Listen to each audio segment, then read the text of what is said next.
হরে কৃষ্ণ। প্রিয় ভক্তরা, আজকে আমরা যাচ্ছি একটা যজ্ঞের অনুষ্ঠানে। সেখানে কি কি হয় আপনারা আমার সাথে থাকুন আর সঙ্গে থাকুন আর দেখতে থাকুন। তাহলে চলুন আমরা যজ্ঞে কি কি করি সেগুলো দেখাবো। এই যে আমরা যাচ্ছি, এই যে প্রভুজি, আর ওটা আমার মেয়ে, আর এটা আমি গাড়িতে করে যাচ্ছি। আর সামনে আছে আমার দেওর আর শ্বশুর। এই যে দেওর গাড়ি চালাচ্ছে আর সামনে শ্বশুর। এই যে আমরা পৌঁছে গেলাম যেই বাড়িতে যজ্ঞের অনুষ্ঠান হবে, বিষ্ণু যজ্ঞ। এটা হলো সাপুট গ্রাম।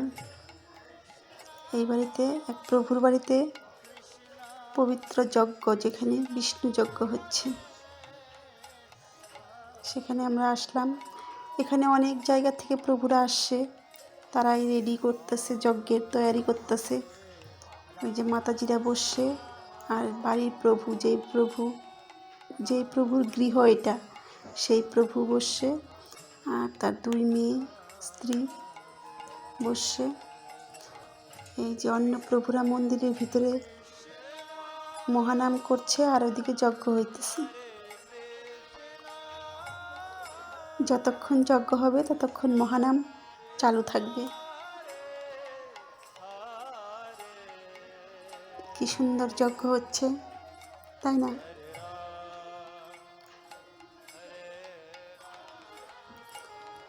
এদিকে আমরাও বসে কীর্তন করতেছি মহানাম।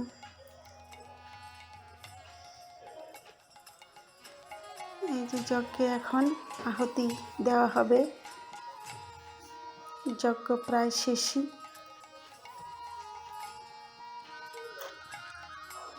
এই যে বাড়ির সবাই মিলে যজ্ঞে আহুতি দিচ্ছে।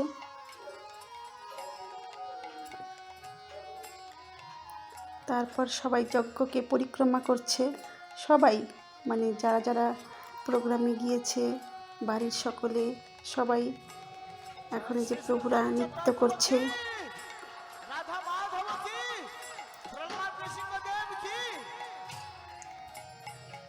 প্রভুদের দর্শন পাওয়া অনেক ভাগ্যের ব্যাপার, আর প্রভুদের সঙ্গে দিন কাটানোটাও ভাগ্যের ব্যাপার। সারাদিন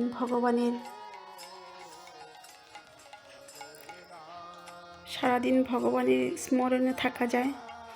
আর এখন সবাই দীপদান করছে। দীপ ভগবানকে সবসময় দেখানো যায়, সেটা সকাল হোক আর দুপুর হোক আর রাত্রি হোক। এমন নয় যে সন্ধ্যার সময়ই দীপদান করতে হবে, সেটা না, যখন সময় পাবেন তখনই দিবেন। ভগবান এই দামোদর মাসে দীপদান করলে অনেক জন্মের পাপ ক্ষয় হয়। আর এখানে আমাদের সিনিয়র প্রভু ভগবানের বিষয়ে কিছু বলছে, আমরা সবাই শুনছি, কেউ দাঁড়িয়ে, কেউ বসে।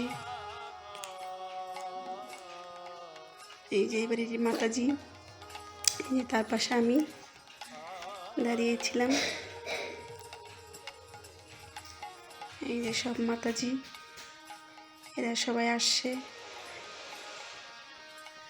তারপর আমি যাচ্ছি কোথায় রান্না হচ্ছে, ভোগ রান্না হচ্ছে সেইখানে।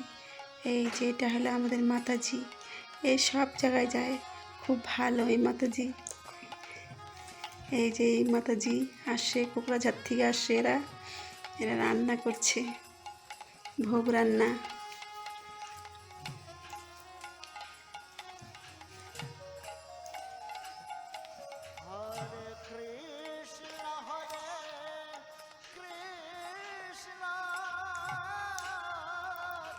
এই মাতাজি পকোড়া ভাজছে, বক ফুলের পকোড়া। এখন এই যে ভোগ দেওয়া হয়ে গেছে, এখন ভোগ আরতি হবে। এই যে প্রভু এখন আরতি করবে।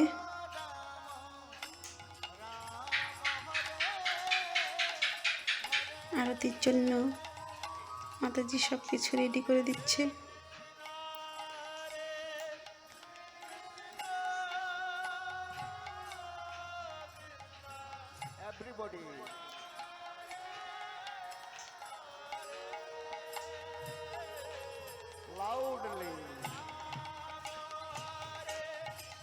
এখন আমরা প্রসাদ পাচ্ছি।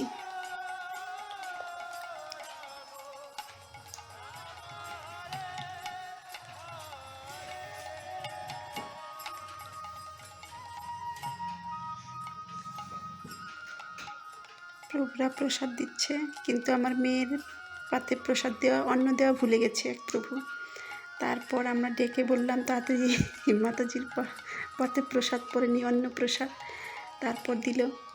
তারপর আমরা বাড়ি ফেরার পথে একটা মন্দিরে গিয়েছিলাম, সাপুরগ্রামী মন্দিরে একটা গিয়েছিলাম। সেখানে সেই মন্দিরটা পাগলা বাবার মন্দির সবাই বলে, সেখানে দেখতে গিয়েছিলাম মন্দিরটা। মন্দিরটা খুব সুন্দর। সামনে ঢোকার পথে একটা বিরাট বড় পুকুর আছে।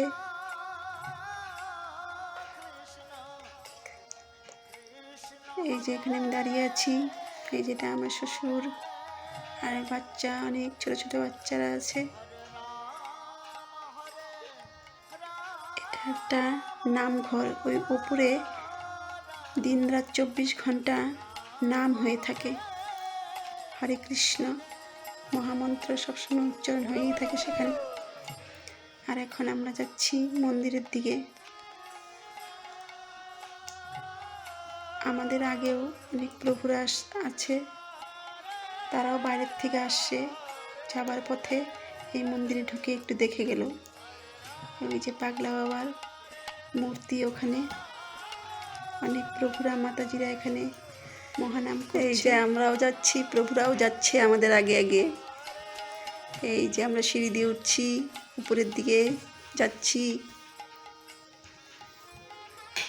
আমরা এখন যাচ্ছি মন্দিরে, মেন প্রভুরা আসছে অভয়পুর থেকে, রাধা মাধব। এই যে আজ আমি আর আমার প্রভুজি উঠছি সিঁড়ি দিয়ে ভগবান দর্শন করার জন্য। আপনারাও দর্শন করুন। এই যে রাধা মাধব, আপনারাও দর্শন করুন।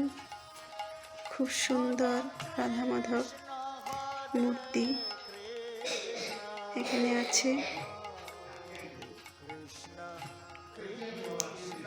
মন্দিরটাও খুব সুন্দর।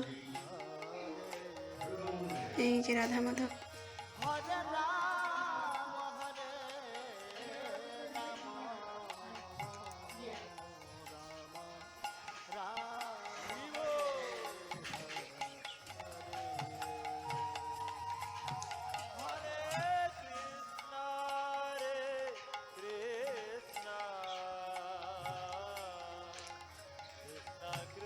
এই যে মন্দিরের উপর থেকে নিচের সিনারিটা খুব সুন্দর, আপনারা একবার দেখুন।